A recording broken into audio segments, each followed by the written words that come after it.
Welcome, everyone, to this edition of First Thought Wrong, where we recognize that our first thoughts, our first ideas are generally the wrong ones. And today, of course, we have Brian, and I'm Johnny, and we have a special guest, Kelly, who is going to be telling us a little bit about her story and stuff like that. Brian, have you done anything lately that first thought wrong? It's a rough week.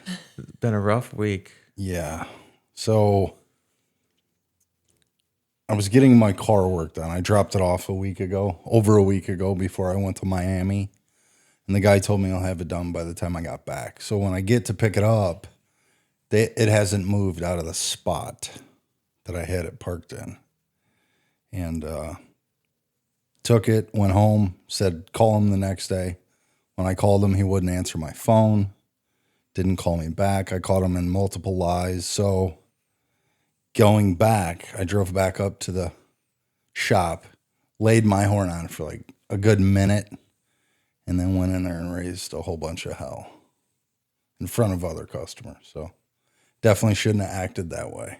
But that was my first thought, and I ran with it. And that's the premise of our little podcast. That was a great example. Thanks for sharing with us, Brian. So before we get into it, I've got a fun exercise that we're gonna attempt. We're gonna a couple questions, and these are fun questions. First question is, what is your favorite thing about yourself? What do you like most about yourself? What do you got? We'll start with Brian. What do you like most about yourself? And let's go with two. Hang on. We'll go physically and like emotionally. My sense of humor, and physically,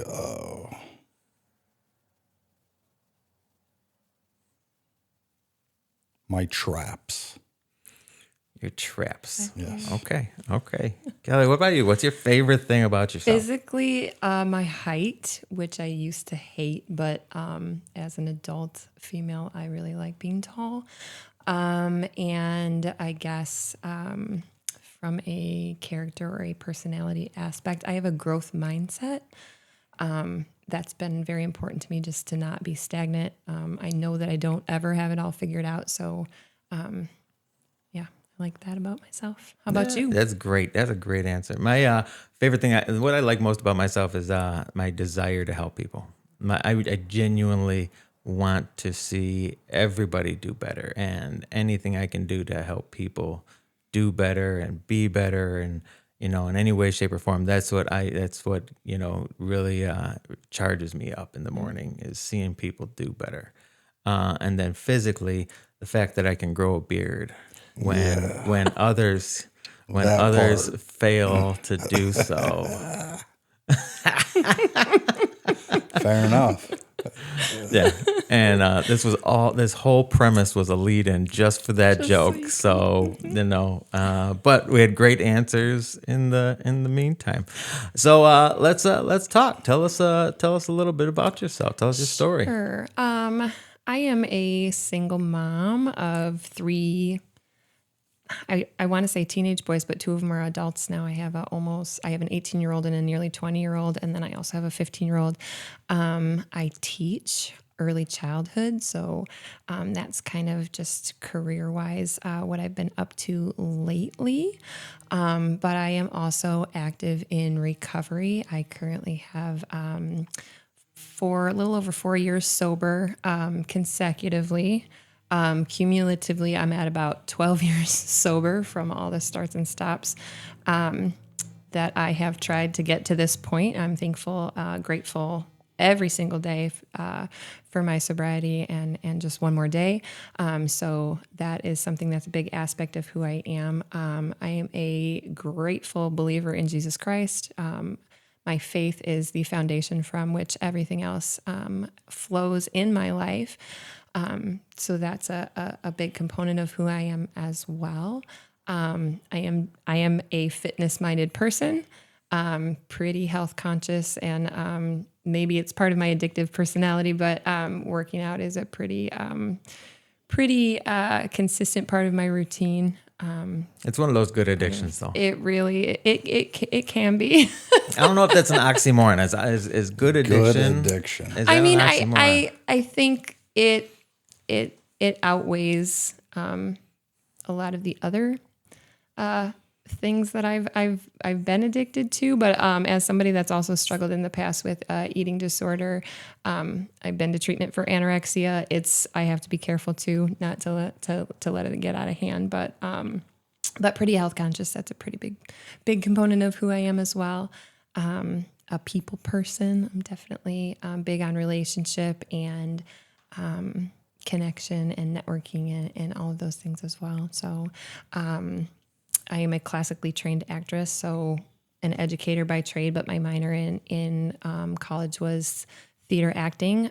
Went to Columbia in Chicago and trained under a lot of just fantastic industry leaders who were working actively in the Chicago theater industry as well. So just a little bit about kind of all components of who I am.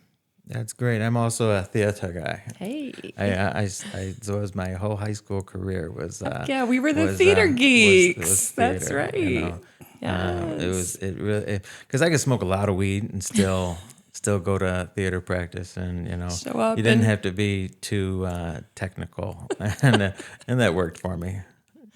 Doesn't work when you're drinking as much, but yeah. The only bit I was involved in acting was acting like I didn't commit that crime in the courtroom. That's it. That's the only acting skills I've got. So kudos to you guys. So tell us about your drinking career. Let's get into that. So- what was your drug of choice? I was definitely alcohol was my drug of choice. I was a big vodka drinker and red wine towards the end of my drinking career. Was up to about a box and a half, if that tells you where I was at in, Yeah, fancy. in being able to that fancy? being able to feed that addiction, because that was the most economical route. So about a box and a half of red wine and maybe a liter of vodka a day. At the end of things. And that was really out of hand, just drinking to full blackout every night. So, that was towards the end of my my drinking career, but definitely didn't start out that way. So I was raised in a traditional Christian home and went to private schools, and I was the good kid through through grade school, junior high, high school. I didn't drink if there was alcohol at parties and that kind of thing. I was the one that would leave. I was uncomfortable around it, just didn't want to be caught up in it. And more than anything, I think that was rooted in my people-pleasing behavior, my perfectionist behavior.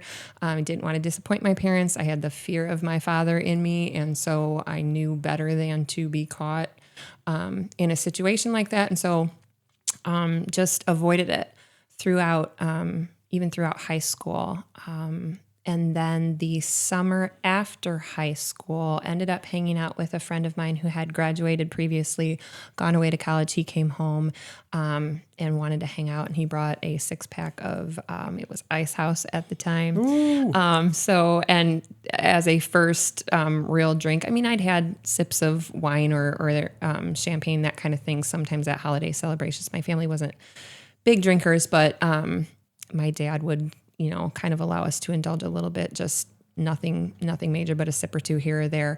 But so that experience with this friend coming back from college was my first time ever really drinking. So, I mean, like a bottle in, I was definitely feeling buzzed off of that, and loved it. Loved that feeling right away. Loved how relaxed and just kind of relieved, I guess, of anxiety I felt. And so the remainder of my drinking career was spent chasing that feeling of just that kind of euphoria and that relaxed, kind of at home, more comfortable in my own skin feeling. And I didn't really start hitting it hard at that point. I mean, I would drink a little bit here and there with friends kind of as college progressed. And then probably later on towards the end of college, when I was in like my early 20s, became like the norm socially, just to drink, especially on weekends, and kind of party. And that was the thing to do with friends. And I feel like still, especially in the Midwest, especially in the wintertime when there's nothing else going on socially, that's kind of what everybody does. You go to the bar, or you go hang out at somebody's house, and there's always drinks, alcohol involved. And so started drinking pretty heavily on weekends, I would say, kind of in my early 20s. But nothing detrimental, or nothing to me that indicated that maybe there was a problem. However, I never was the person that would just have a drink with dinner or just have a beer with friends. I always drank with the intention of getting drunk. And once I had achieved that buzz, or that euphoric feeling, I was immediately stressed out about the fact that it was going to wear off. So I would continue to drink beyond that until, I was just so plowed. I was not capable of rational thought. And so, I made some stupid choices, made some decisions. Obviously, when you're drinking heavily, it kind of takes away your own will and your own capability to make those rational decisions. So stupid things, getting involved with the wrong crowd and that kind of stuff, but nothing severely detrimental until I was probably around 23. Shortly after I got married, things had really kind of progressed for me and gotten out of hand. And even my then husband started to realize that maybe the way that I drank wasn't typical, as far as the rest of whoever we were hanging out with. People would start to, the evening would start to wind down, and people would start to leave and decide they were going to head home and that kind of thing. And I was not that person. I was like, well, I had the fear of missing out, like you would not believe. So I was the one that wanted to stay and party and hang out with the staff and the bartenders and whomever. And we'll drink and party with these people, because if it's still flowing and I'm still standing, we'll keep it going. Right. And it quickly got out of hand at that point. And then I started to feel as though he was disapproving. And so then I felt more like I needed to hide it or minimize what I was drinking, that kind of thing. And things kind of all came to a head when he confronted me about it. And I kind of went off the rails. And in my alcoholic, drunken brain, I was sure that this confrontation was going to lead to him leaving me. And I was sure I would be exposed within my church and within my family and that kind of thing.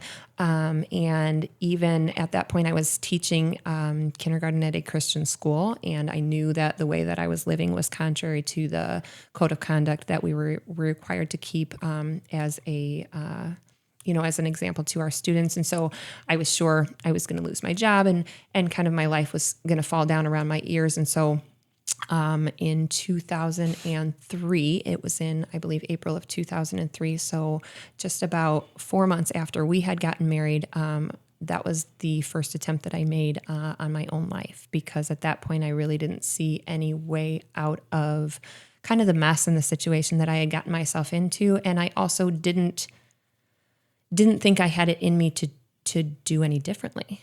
I didn't see another way. And so I made an attempt on my own life. I ended up in St. Mary's Hospital in Dyer. I had my stomach pumped and was held there on a 72-hour hold at that point. And then from that point, I ended up being released and worked through their IOP program, and actually got sober then in 2003. And so that was kind of my first experience with recognizing, oh, this is really out of hand, and I don't really drink like your average or your normal person drank. And so at that point, I think it scared me enough, and that incident scared me enough that I got and stayed sober for a period of about 6.5 years.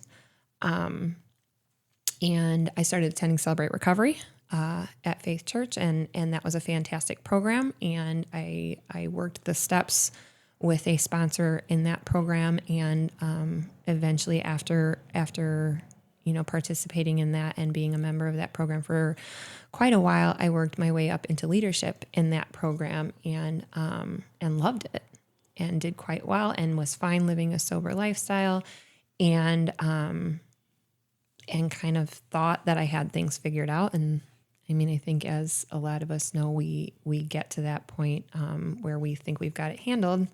And that's when it can kind of sneak back up on you, because we know alcohol is cunning, baffling, powerful. And at that point, I did stay with my husband. We had a couple kids together, and just that sneaky suspicion in the back of my mind, well, what if maybe, it was my early 20s and I just was, experimenting, and I needed to get that wild side of me out, and just kind of let that thought take hold that, well, maybe that was, who I was as a young person, but now, I'm a mom and I'm mature and I understand the dangers of what can happen, and maybe I can do this thing differently, and maybe I'm not really an addict. Maybe I don't really have a problem. Maybe I could drink like a normal person. And that allure, I think, and that's still something that I wrestle with even now. I don't want this to be my thing. I don't want to have a problem with it. I want to be able to enjoy a champagne toast at somebody's wedding. I want to be able to have a glass of wine at dinner. I want to be able to have a beer at a baseball game. Those kind of normal social interactions that you kind of see everybody in and around you in your life partaking in. And I really let that thought at that time take hold, and I wanted that for myself. And so started kind of processing that just personally. By that point, having 2 young kids at home, I had stopped really working in active recovery program because life had taken over and I'd gotten busy and kind of let that take a back seat. But began talking and processing it with my husband, a couple of other friends in my life, and just, received some positive feedback. Like maybe it was circumstantial. Maybe it was, you were in college in your early 20s and kind of the heyday of partying, and maybe it would be fine. And so right around the time my second son was about 2 years old, I ordered a glass of wine with dinner one night, and it was fine. It was a glass. I will say that as soon as that hit my system, it was that euphoric feeling again. And just feeling, oh, I remember this, and I really miss this, and I really like the way alcohol makes me feel. And it was okay for a while. I did not leave that dinner and immediately go out and start buying booze on a daily basis, or, indulge in a daily basis or anything. And I was able to kind of keep it together and drink like a normal person, I guess you would say, for a little while. Went on to have a third son, stayed sober through my pregnancy and beyond, and drank somewhat casually for a few years until I just really couldn't anymore. And when I say I couldn't, it was sneaky for me because I didn't tick the boxes that your traditional or your what you would expect an alcoholic to look like. I did not wake up and drink. I was not, I was not hungover to the point that I couldn't care for my kids. I was not, missing responsibilities or, failing to show up for things. I was responsible. I was reliable. But I definitely started to drink on a much more regular basis. For me, it was an afternoon, evening kind of thing. So probably around 4:30ish when I would start thinking about getting dinner together. When my husband was maybe headed home from work, kind of about that time of day, I would crack a bottle of wine and I would have a glass while I was preparing dinner, but then would just continue to drink throughout the night and pretty typically to the point of blackout.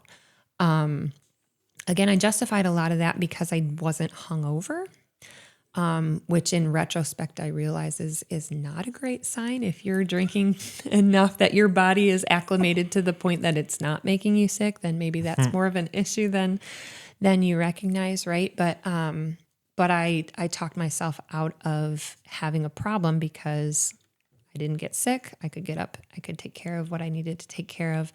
And it didn't affect, it didn't really affect my relationships, those kinds of things that all those warning signs that they say to look for, until it did. Right. So,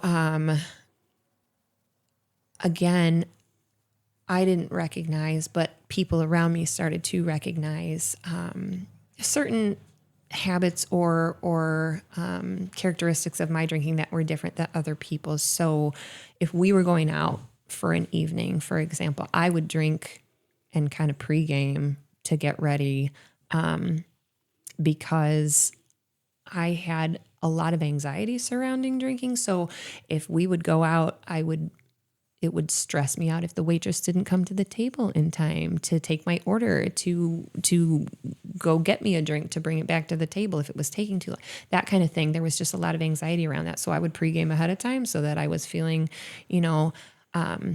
good and kind of euphoric before we even went and sat down. And then obviously continued to drink and would order 2, 3, 4 drinks to everybody else's one. And I kind of prided myself on that. Like, well, I can drink any of these guys under the table. But started to recognize for me the negative effects that it would have on me afterwards in how I felt about myself. I did not feel good about the amount that I was drinking because I knew it was excessive. I did not feel good about drinking to blackout when I knew I had small children that I was responsible for. If one of them would get, in retrospect, I especially can look at what if one of them had gotten sick or had an emergency in the middle of the night and I was blackout drunk and couldn't, those are the kinds of things that still wreck me to this day. But those kind of questions started to pop up and crop up in my head. And so I would try to put certain parameters and limitations on how I drank. I would only drink with my husband present, or I would only drink certain days of the week, or I wouldn't drink before a certain time. And those things were kind of, I guess, just early warning signs, or maybe not so early warning signs, that if I have to put parameters and boundaries and stuff on this, that maybe it's a bigger problem than I think it is. Everything kind of did blow up in my face. In 2016, I ended up getting an pulled over for an OWI, and I don't remember a lot about that evening. I had gone out with some girlfriends, and we had gone to, actually, it was a Christian concert, and I left from there and went out to a bar by myself and drank at that point to the point that I was blackout drunk. And I had always previously been judgmental towards people that drank and drove, because how could you, knowingly intoxicated, get behind the wheel of a car, until I did it myself. Because for me, and I assume for a lot of other people who experienced that, it wasn't a choice. I didn't sit back and say, oh, I've knocked back however many, and I'm going to now just choose to get my car and drive home. I wasn't present in my own mind because I was blacked out. So I was just on autopilot. I don't remember getting in the car. I don't remember starting the car. I don't remember leaving the bar. I don't remember any of those things. I remember the lights in my rear view mirror, and I knew I was in trouble. And so I was pulled over. The passenger side mirror on my vehicle was destroyed, and I have no idea to this day how that happened.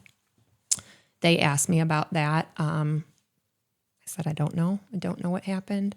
And failed pretty miserably some field sobriety tests, and got brought in. And that was definitely eye-opening for me, devastating for me, because like I said, I'd previously been judgmental. So it was very shame-filled surrounding that situation because I couldn't believe that I had done this thing. Right. And then on top of that, at this point, my kids were old enough to kind of comprehend, because I couldn't take them to school because, number one, I had trashed our vehicle. It was towed. It was impounded. I did not have a license, that kind of thing. So that was a pretty eye-opening experience. At that point, I started going to AA. I started working some of the steps again, but I was miserable.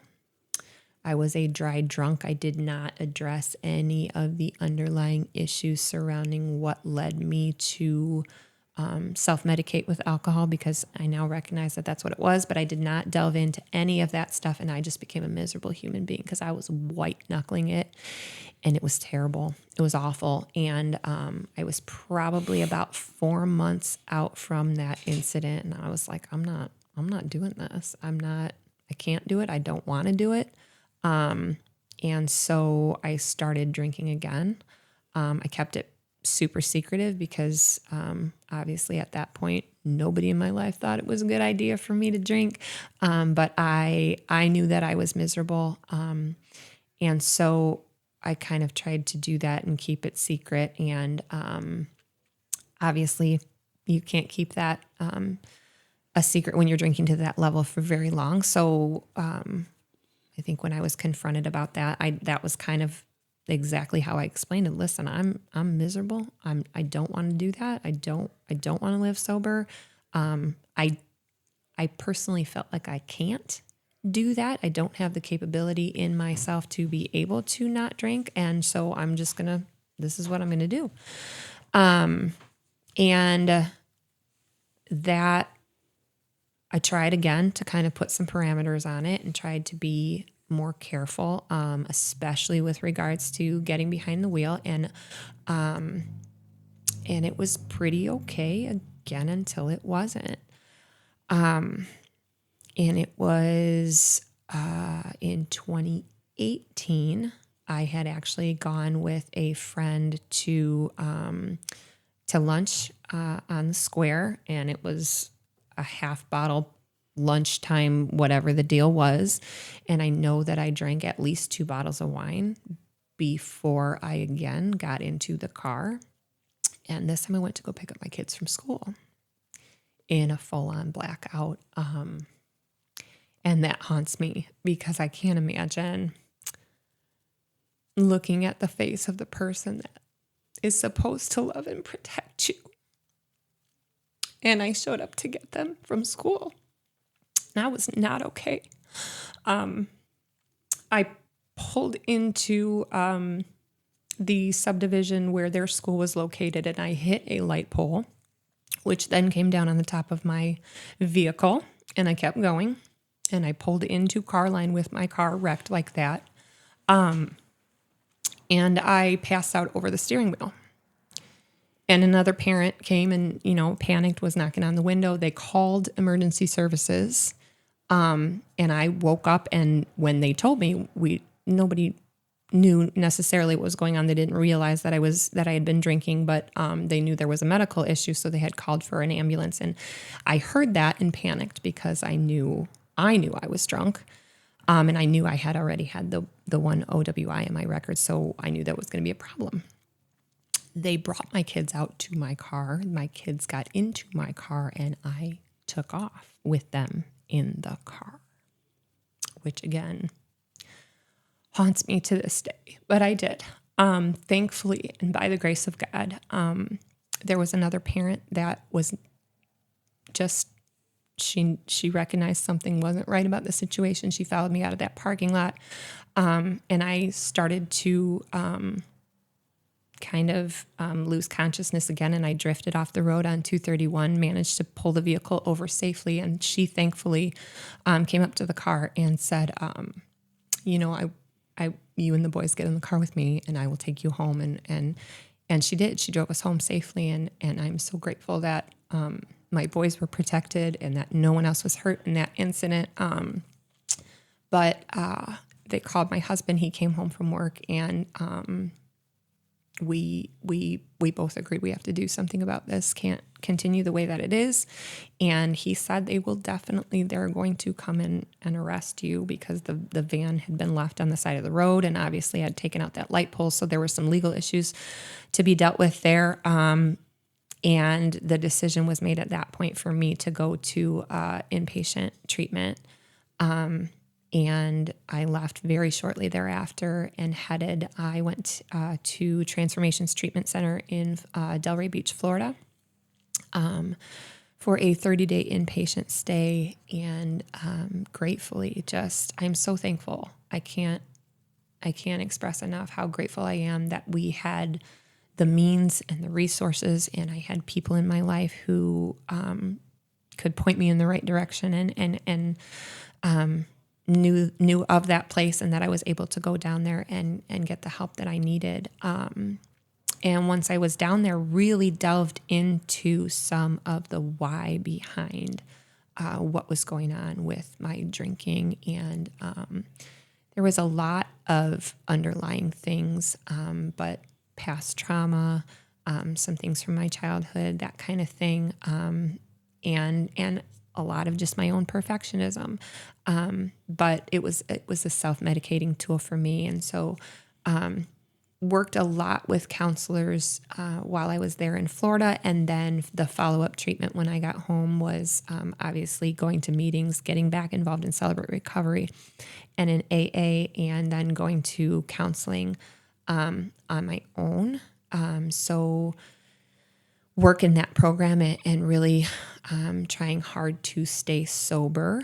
And once I started working on some of those underlying issues, had a lot more success with sobriety. Unfortunately, then started struggling with eating disorder as kind of a subsequent like a substitution, which they warn you about in recovery and in treatment, that if you have any other, personality traits or characteristics, those kinds of things, that those can kind of crop up. And so I started to recognize those behaviors right away. And so ended up in 2019 going to an inpatient treatment for anorexia and kind of working on some more of my issues in dealing with that. And then had another subsequent relapse with alcohol in 2020, kind of at the height of the pandemic. I'm assuming, some of the stress and overwhelm just of the uniqueness of the state of the world in that situation. But I also lost a couple that was very close to me, almost like a second set of parents at that point in my life. And let that sneaking back of my head voice tell me again, well, you can drink this one time and it'll be fine. And it obviously wasn't. And that was followed by another subsequent suicide attempt and a hospitalization in 2020. I went to the ranch in Tennessee for treatment that time, and that was really more to deal with trauma and the underlying issues that I had psychologically. But that November of 23 was the last time that I drank. So I've been sober since then.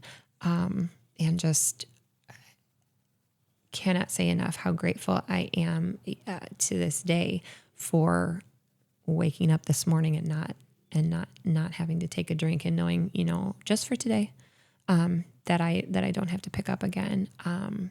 Because I recognize now that for me, it's never going to be I'm never going to have a normal person's, relationship with alcohol. So that's kind of the long version, I guess, of my alcohol career. Well, thank you so much for sharing that with us. And there's so much, I mean, Brian and I both being in recovery, we can relate to, an insane amount of the things you said. And especially, I think what you really hit home was the kind of, there's a few things, but will I ever be able to drink again? That's when I first got sober. Now I've been sober for 21 years. I went to AA and have never looked back. And I'm one of the lucky few to say that, because so many people go back out. Absolutely. And it's that. But the question that just, I quit drinking when I was 26. Have I matured enough? Have I grown enough? Well, that was a young man's thing that I was doing. Is it different now that I'm an old man? Is it different? And that question can creep in, and I think it creeps into everybody. Have I been sober long enough? Have I been sober? And it's funny because people ask you, normies ask all the time. They say, "How long do you got to go to those things?" And they they call them classes. How long do you got to go to those classes for? And I'll tell them forever. Because I recognized early on that I'm not normal in any way, and we've talked about that on this podcast before. The normalcy. What is normal? Absolutely. And normal becomes the learned behavior, and we kind of create our own normal. Normal evolves, right? Normal's the chaos of active addiction at some point. Right. People say you got to hit rock bottom. And I tell everybody, I lived on the bottom for a long time. And I wouldn't say that I was comfortable there, but I was just so used to it that it became just what I do. And, I had to change some things. I had to, like she said, I had to be willing to look at those traumas and insecurities and all the things that kept me using. And once I did that, like she did just now, you almost brought me to tears because I can recognize the pain because it's very familiar. But I had to be willing to talk about those hard things that I had done or experienced and let somebody else in to help me. And once I did that and got vulnerable, I got all the help I needed. I got a network of people in my life today that if the world was burning down around me, I could call and they would show up. Whereas in active addiction, the only time somebody would show up is if I had something for them or if I was going to help them get one more. And today, through that vulnerability, there's the common saying that a lot of people use is real recognize real, right? And I hate that saying. It's heart recognizes heart. You know what I mean? Mm-hmm.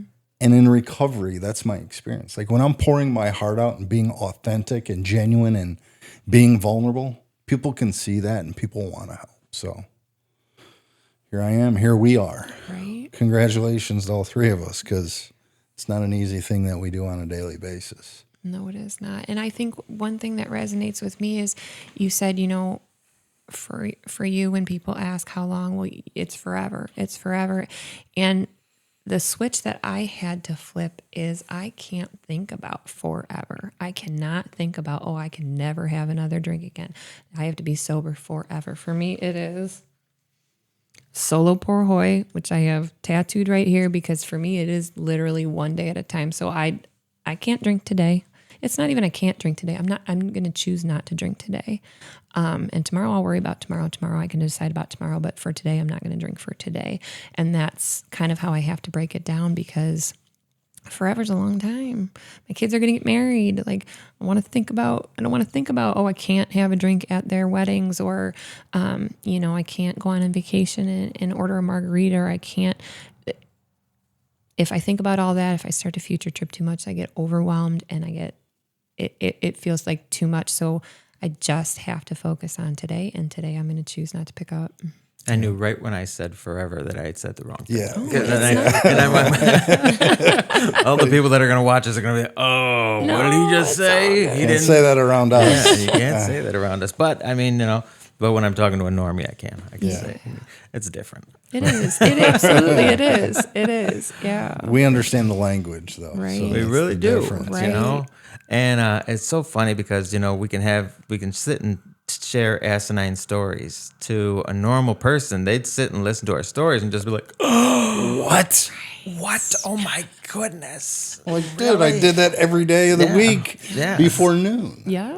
I talk about arresting myself all the time. That's not funny, but it's hysterical. It's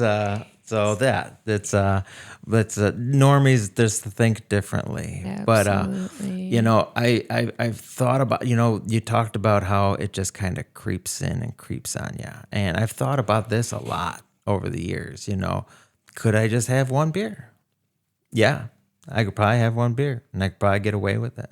And, and then not have one again for a few weeks. And then, I'd Till you have decide, another "Oh, one. that one went and then okay." and then I'd get away with that one. That's it. And then, few days, few hours later, it'd be like, okay, I had one. Now I can definitely have two. And that's just the alcoholic mind messing Right. with you. Right. It just does that. And then it takes over, it consumes, and next thing you know, off to the races. And Absolutely. I've got so many friends who I have had 20 years sober. And then they decide, well, I got sober so long when I was young and blah, blah, blah. And all these things that we've just talked about, and then they go and they have one. And then it's just off to the races. And then you see them again back at meetings a few And I years know that later. about myself enough to know, and I've gone back out enough times to know it gets as bad or worse, and it gets there quickly. Quick.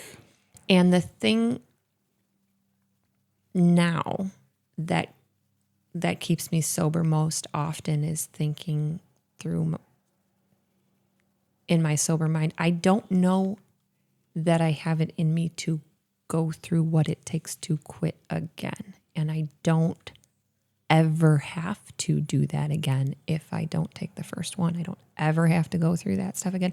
I don't ever have to look at the disappointment in my kids' faces again to say, I'm back here again if I don't have that first one. And sometimes that's what it takes to keep me from picking up. But I would say another thing that's been just critical for me is finding alternatives and replacements in my own life for the people, places, and things that I did when I was in active addiction. And one of those big things for me is and has been fitness. I got my personal trainer certification in 2016, and then my fitness nutrition certification in 2018. Just that was really born out of my own love for the gym, and kind of that was a replacement thing for me. So when I started getting twitchy or feeling like I needed to pick up, that was kind of my outlet, as I could throw on some headphones and go to the gym and zone out. And I wasn't one of those people that I want to work out with a buddy, or I want to go to a class, or I want to this or that. I would just kind of get in my own head and kind of deal with some of those negative thoughts. And that was the outlet, right? So started training and really getting in shape and loving the natural high of kind of what that did for me. And then through that process, other people around me started recognizing just physical changes and then health changes and stuff too. So asking, hey, can you show me how it is you did what you did? And I could probably show you, but maybe I should get some formal training. So yeah, I got my certification and started training some other women and groups on the side. Started teaching spin. I taught bar for some time. That was prior to COVID hitting, because that kind of sidetracked all of those things at the time. But fitness still and the gym is still kind of a haven and a big part of recovery for me. Just something that I can kind of throw myself into and focus on when those negative thoughts start rolling. Well, that's the best part about the gym. You get the physical benefits, but it's the mental ones too. I say that You know, all the time. the one, you know, for me with the gym though, still one of the reasons why I used is I had no confidence. You know, so I still struggle with going to the gym consistently and being like, is everybody watching me? So I still struggle with that. Do they think I look funny? You know what I mean? It's all in my mind, and I can. But if you look around at the gym too, and you look around at people in various stages of fitness and all different body types and all different lifestyles and doing the different things that you can do when you're at the gym, like my attitude is always, well, you're here. Right. I don't care what you look like. I don't care what kind of shape you're in. I don't care if you're running on the treadmill and you're, deadlifting or what. You're here. Yeah. You're here and you're doing something and you're trying to grow and be better and be healthier and make better choices. And so it for me, it is a judgment-free zone to use the Planet Fitness slogan, but that's kind of my mindset in that. But I definitely, I think that especially addicts, we struggle with that insecurity and that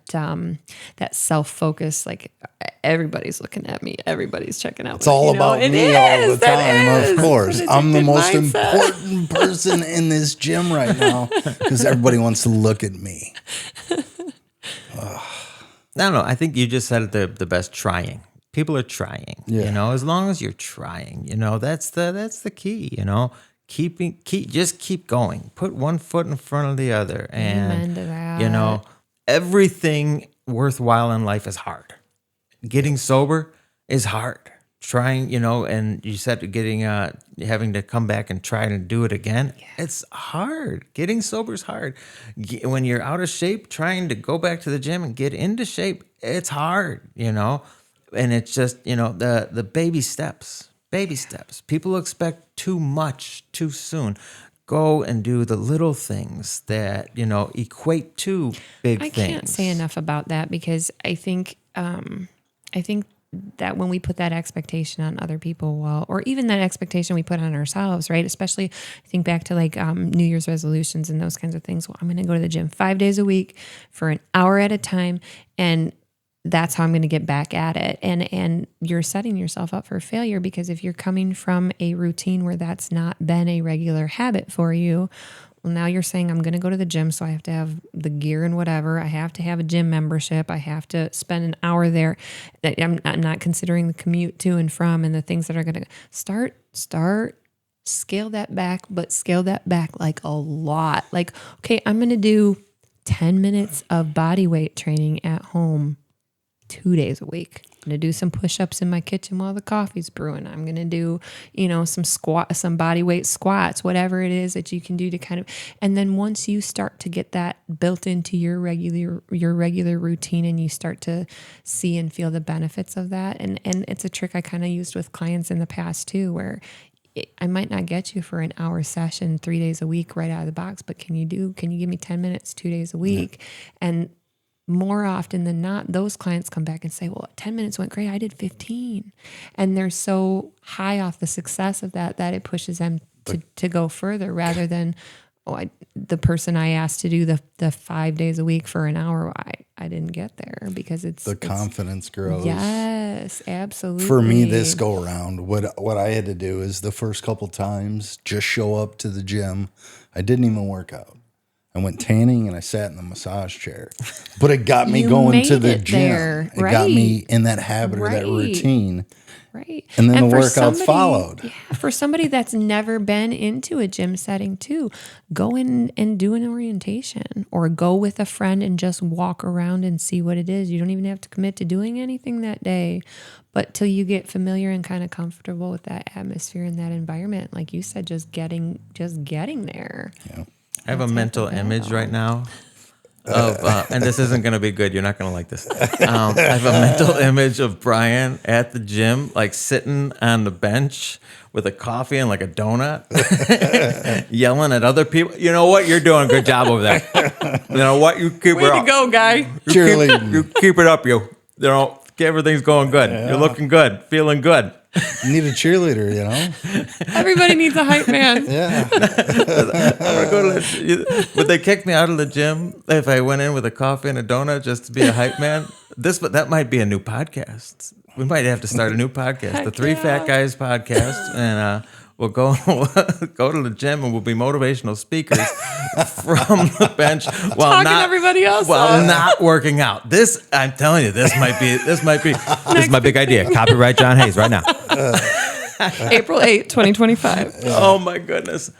All right. Well, you know what? This has been phenomenal. Thank you so much for coming out and Thanks for sharing. having that's, me. you know, the biggest thing about recovery and keeping the recovery is sharing. Give it and away. we have to keep talking about it. We have to keep, and it sucks because you don't want to relive the past over and over again, but we kind of got to. Mm-hmm. We kind of got it. We have to keep telling our story. I'm very fortunate. I go up to the hospitals and detox and rehabs and stuff like that, and like I talk a lot, and that's where I talk a lot about my early recovery. Now I go to meetings, and you know we talk kind of more. I kind of keep it around the message of hope and that there's a lot more, you know, to be gained in life if you put that other stuff to the side for right now. So thank you again for coming on out. As usual, we are sponsored by Never Alone Recovery. Brian, you want to give us a Never Alone Recovery spiel? Yeah.